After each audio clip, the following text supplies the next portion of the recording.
E ele acha que imposto é só o rico que não quer pagar. Mas se você é a reação do Pix e a reação da taxa das blusinhas, não é o rico que não quer pagar imposto. A sociedade está cansada de ver os gastos crescerem e não ter benefício nenhum para ela. A economista Helena Lendau falou toda a verdade diante dos militantes da Globo News e disse que Lula taxa tanto os ricos como os pobres. Isso mesmo. E lembrou também da taxação das blusinhas da Shein. João Dória faz críticas a Lula. Hugo Mota seria um presidente da Câmara oposição ao governo? Vamos ver tudo isso aqui neste vídeo. A gente sabe que atualmente a política e essa discussão, inclusive técnica, já está muito contaminada com o calendário eleitoral. Sempre se aconselha, e muitos governos fazem o chamado ajuste mais duro no início, no seu primeiro, segundo ano de governo, e vai começando a colher os louros disso, uma situação fiscal e econômica como um todo melhor na segunda metade, até para tentar a reeleição, eleger sucessor. A gente está vendo que o governo age como se tivesse um pacote de medidas que pudessem garantir a reeleição de Lula, e o Congresso aparentemente está tentando deixar o governo também sem recursos para o ano que vem, para essa tarefa. O que eu queria perguntar para você é, só 2027 mesmo isso vai ser um problema? Na sua visão, 2026 já tende a ser um ano muito difícil, econômico, de orçamento apertado, com ainda mais embates entre Congresso e governo, exatamente por conta desse orçamento menor, o que significa também emendas também arrochadas? Você fez um ponto muito interessante, porque o Lula começou ao contrário. Ele fez a PEC de transição e saiu gastando, né? Ele fez o arcabouço em cima disso. E o Congresso, e ele achou que estava com o Congresso aliado. O Congresso quer gastar. Se aumenta 2% do orçamento do PIB em PEC de transição, ele pega metade. Estava todo mundo no mesmo barco de onde gastar. Sem dúvida já vai ter reflexo ano que vem. Já está tendo. O Banco Central está remando contra a maré de um governo que não quer cortar. O Congresso Nacional percebeu que a maré mudou. Então, o Congresso está se preparando para as eleições.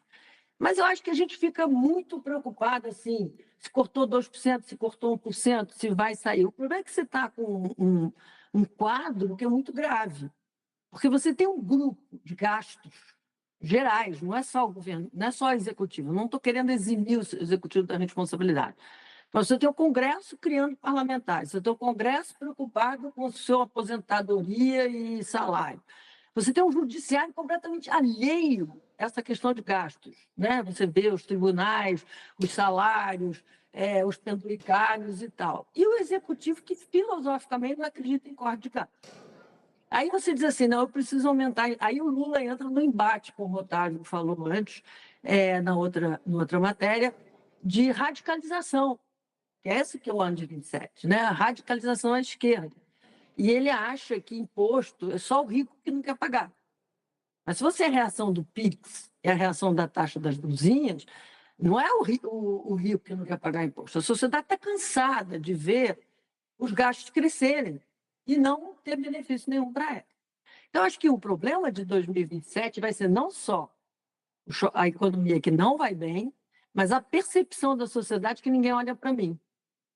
Assim, quem é que vai cuidar do meu orçamento, da minha vida, do meu desejo de empreender,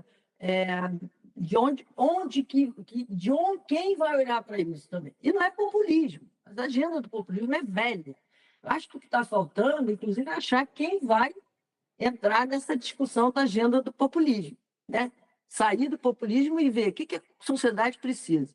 E eu volto a insistir, a gente tem que melhorar a governança dos gastos públicos, não é só dizer vou cortar 3%. Então, você diz assim, vou fazer um corte linear em gasto tributário. Não é exatamente o que a gente gostaria. Eu preferia um corte muito maior na Zona Franca de Manaus. Não podendo cortar a Zona Franca de Manaus, vão mudar o perfil da Zona Franca de Manaus. Vão fazer, pelo menos, que esses 30 bilhões por ano revertam na Amazônia, reverta na melhoria dos indicadores na Amazônia para combater o crime organizado e não fiquem nas indústrias que não geram benefício local.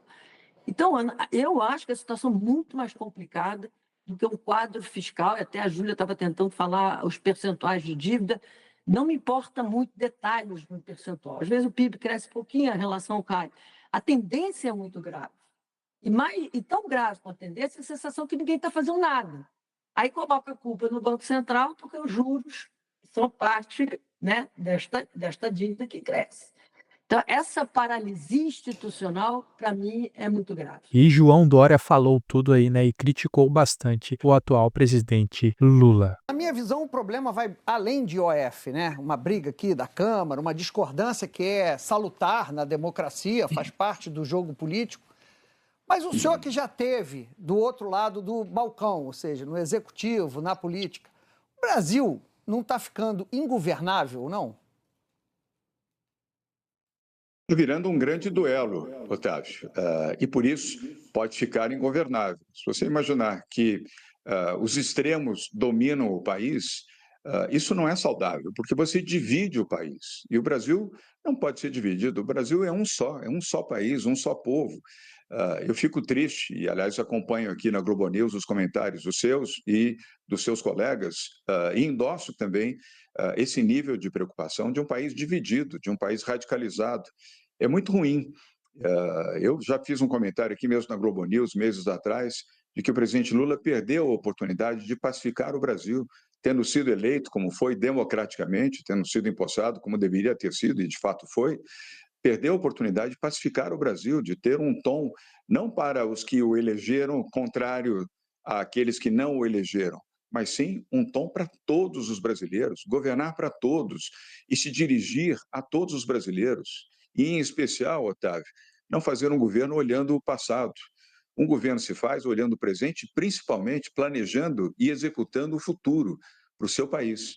Não é o que nós temos observado. E Hugo Motta, que foi eleito com votos tanto do PT como do PL, seria um presidente da Câmara oposição ao governo e mais à direita? Eu acho que a primeira questão é, acho que o que o Hugo Motta tentou fazer nesses primeiros meses como presidente da Câmara foi tentar se equilibrar nessa grande aliança que ele fez, que foi do PL ao PT, e que deu uma votação surpreendente, gigante, para ser eleito.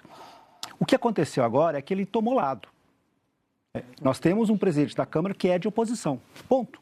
Não é o presidente da Câmara dos Deputados, é o discurso dele, e ele tem todo o direito de fazer o discurso que ele quiser.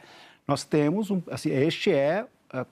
pela primeira vez desde o do segundo governo Dilma, você tem um presidente da Câmara que é frontalmente de oposição ao presidente da República. E esse é o campo que o Lula vai ter que aguentar pelos próximos até o final do caminho. A decisão do Hugo Motta, da forma como ele colocou, da forma como ele não conversou com os ministros, enfim, foi uma decisão do tipo, rompeu, acabou.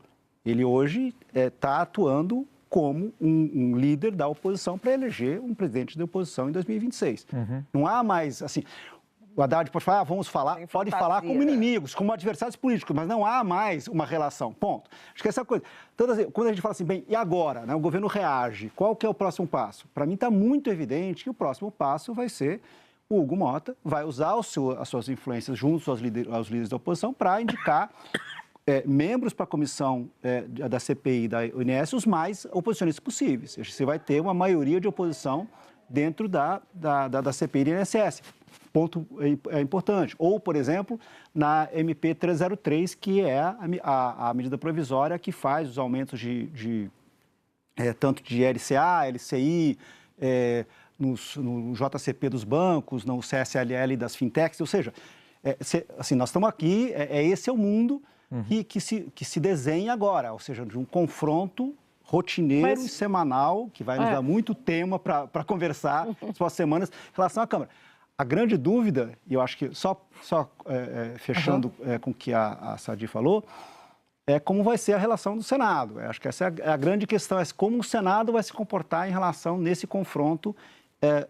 Se o Alcolumbre está fechado com o Motta, aí você vai ter o Congresso inteiro, e aí o Lula realmente tem um problema gravíssimo. Hugo Mota já deu uma resposta muito rápida após a judicialização da derrubada do IOF. Hugo Mota autoriza a Comissão Geral na Câmara para tratar de fraude no INSS e também pode colocar aí Nicolas Ferreira, tem boatos, e Nicolas Ferreira pode ser o relator principal dessa investigação do INSS. Quero saber a sua opinião aí, o que você achou, hein? A militância da Globo em choque, né, pessoal? Até João Dória criticando aí, tem uma debandada aí de apoio saindo da esquerda e indo tudo para a direita. Estão abandonando aí o atual presidente Lula, né? O seu apoio ao presidente Lula. Quero saber a sua opinião, deixa aqui nos comentários, deixa o like no vídeo que ajuda muito o nosso trabalho e se inscreva no canal. Até o próximo vídeo.